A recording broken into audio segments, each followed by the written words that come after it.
And then what particularly affected New York was the Civil War. A lot of the anti-treaty Republicans couldn't find work, and they all came to New York, particularly like someone like Mike Quill, a disciple of James Connolly. He founded the transit workers. And then you had Michael Flannery, who was in jail with Liam Mellows and heard Liam Mellows being executed out of Mount Joy. So they came over, and Joe Steins, very bitter men when they left there. And as I tell people, I went to meetings with these. I'm the last generation that will actually sat down at meetings with people who were involved in 1916 and the Civil War.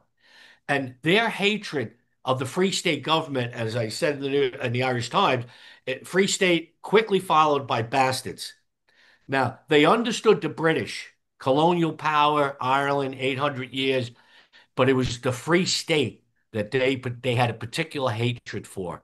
So that, hundreds of anti-treaty ended up in New York, and they got involved with the GAA and the Clan of Gael. And as time goes on, they all happen to be in positions of power when 69 jumps off up in Derry and all around. And then the founding of Irish Northern Aid and the continuation of Clan of Gael. And before all the visas were being denied, Rory O'Brady and a lot of old-time Republicans coming to New York and helping organize. And that's really how it all came about. Okay. And is Mike Flannery, he's the main founder of it, or is it Mhm. kind of a group? Yeah, no, no. Michael Flannery was he was the founder of Irish Northern Aid. Good Yeah. Tipperary man and anti-treaty side in the Civil War and a pioneer. Do you know what kind of numbers were involved in it? Like most of the Irish type of states, say Massachusetts, Rhode Island, Pennsylvania, Chicago, and that all had units of Irish Northern Aid. And they were all participating with demonstrations, the hunger strike, which was key for my generation of what happened. Because my mother and father from Donegal and Tyrone.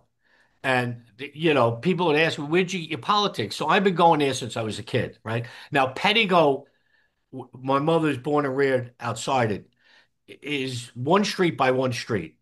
Now, in that town during the Troubles, and half of it's in Fermanagh, half's in Donegal. On the southern side, you had the Irish Army from Finnecamp with a checkpoint.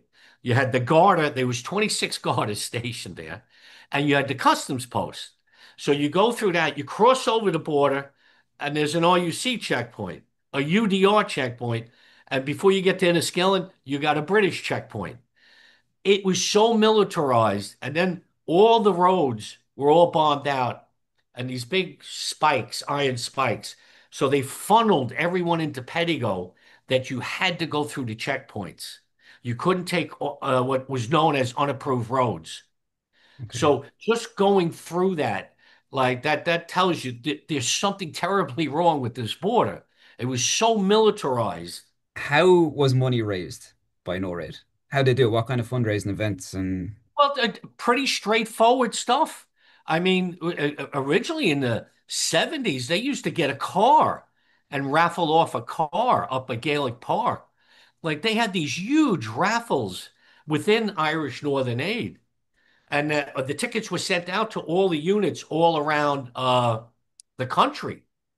And so that was a big fundraiser. Then there was like there was dinner dances once a year, like in every city, where all the politicians and the cops and firemen got together. At the time, would have been expensive tickets. Say there were 30 up to 100 or whatever as time went on. So there was fundraising like that. Then people would mail in money to the Irish Northern Aid office. And I mean, money was coming in, but it ebbed and flowed with what was going on in Ireland.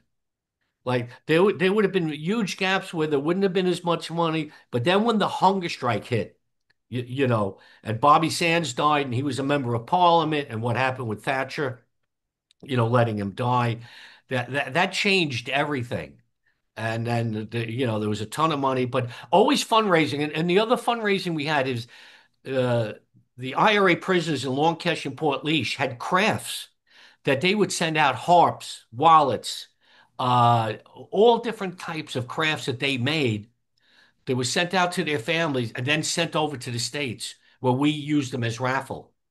That so that was really big, having personal stuff coming out of Long Kesh that we could raffle off for the prisoners. And the other way that we raised money, people that were getting out of Long Kesh during the dirty protests and the blanket were sent to the States and went on tour around there and got huge publicity about what life was like in prison. So there was a lot of stuff going on, to get the word out and stuff like it's funny. We knew more about what was going on in Long Kesh than anybody in the 26 counties because the guys getting out of Long Kesh, they weren't being interviewed by the BBC or RTE or anything like that.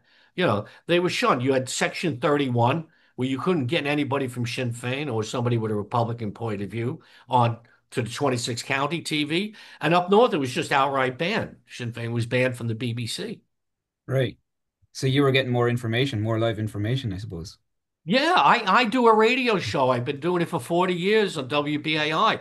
Everybody that was banned in Ireland, I had on the show. So they would come on once a week and to explain what was going on, what was happening, and stuff like that. So, I can't tell you how many Irish people I met in New York said I found out more about what was going on in Ireland than I did when I was living there. Because if you went to Dublin or Cork, you say, "Have you ever been to Belfast or Derry?" But they all been to London, they've been to Sydney, they've been to New York, they've been to Boston. They never went up 60, 90 miles up north, up to Belfast or Derry. They just completely blocked it out as a place to go. Yeah. Yeah. But then they got to New York, they got to meet people from Derry, Belfast, South Armagh, Tyrone. And then that changed a lot of their minds. It was like, whoa, what is going on just up the road from me? Yeah. I sure like even when I was in school, we learned nothing of it. Right. Nothing. Zero, you know? And particularly, I talked to the producers of the documentary. He says, we knew nothing of what was going on in America and how they were involved with the struggle. Even almost from 1916, you hear about maybe O'Donovan Rossa being sent back.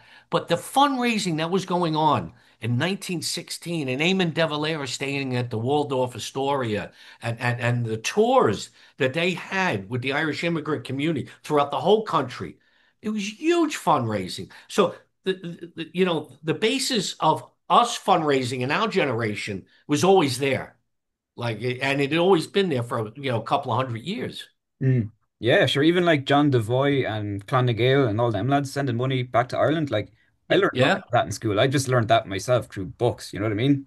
yeah, It's yeah. mad. We don't learn about No, any no, of none that. of that's taught. No, no. And that's crucial to 1916 as well, obviously. Do you know what I mean? It is. It's incredible. Tom Clark and allegedly Eamon de Valera not being executed because he was born in New York. Yeah. So, Yeah. his life was spared because of that. Yeah. So, Like to talk about 1916 and not mention America is mental. Like how yeah, can you talk about 1916 without it's in the mentioning proclamation. As I America? say in the documentary, your exiled children in America. I said, that's us. Yeah. We, the exiled children in America. Because even in school, we're taught that Casement went to Germany, to secure German weapons. But before that, he was in America speaking to Yeah, John yeah. Devoy, meeting the German That, ambassador. Like, all that's just like blocked out for some reason. It's weird. I don't know why. I don't know what the reason is, but not that you can teach everything in school, but it's a fairly yeah. important part, you know? Well, that's why I think this documentary is so important because they spent a lot of money on archival footage. And even they were shocked at the size of the crowds at the British Consulate in New York and around the country and the support that was going on. And what I do love is when they open up with the trailer, because they always said Irish Northern Aid has no support, no Irish Americans support them. They're a small, tiny group. They open up with Maggie Thatcher, Charles Haughey, and Ronald Reagan condemning Irish Northern Aid. Now, there had to be hundreds of Irish American groups throughout the country. The one group that they always went after was Irish Northern Aid. Okay. And that's because they knew what was going on. And they knew word was getting out about what was going on in the six counties. I presume you obviously did, but how much hassle did you get from the British government then? All the time at checkpoints, even on this side, getting pulled off the plane in Dublin, getting pulled to the side and everything like that, because I was going over to meetings, over to Ardèche's or meetings with Sinn Féin, particularly up in Bundoran and Ballyshannon, up in that area, and but that was always the special branch with their little notebooks. Your name, where you from, where you staying, where you going. That was a constant. Particularly if you went to 44 Parnell Square, Sinn Féin headquarters, and you went in there, say, for meetings for an Irish Northern Aid and Sinn Féin. When you came out, that was it. They were waiting for you, the special branch, because they were sitting on the building. Right. So, it was all ingrained, into their system anyway. Yeah. You know what I think is fascinating is the second part, which will be on the 16th of July. The other one, the opening part, is mainly propaganda, publicity, and fundraising, of which myself, Chris Burns, Father Pat, Martin Galvin. The second part is the actual IRA gun running, and that's Gabriel McGahey, John Crowley, who's got a book out called The Yank, and Patrick Nee, who's a fascinating character from South Boston. But they were dealing with Whitey Bulger, notorious gangster from South Boston, but they all had a Republican streak because even Patrick Nee, his book is An Irishman and a Criminal. And I would recommend reading that. Like, he was an out and out gangster, but he was an Irish Republican. So when I was talking to John Crowley about Whitey Bulger, he goes, "Listen, it's the 1980s. I didn't have Google to type his name in to see who he was." He goes, "That's just who we were dealing with." And he said, like, yeah, like, really, who are you dealing with if you're getting guns and stuff like that? It's a criminal element that you're dealing with. Right. So, you know.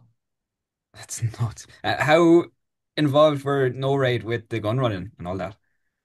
Not that much. I mean, you could see here and there. I mean, people like Michael Flannery arrested, the head of Irish Northern Aid, but then he got acquitted in the Brooklyn gun running trial with four other people, good Irish Republicans, George Harrison, Falvey, and them.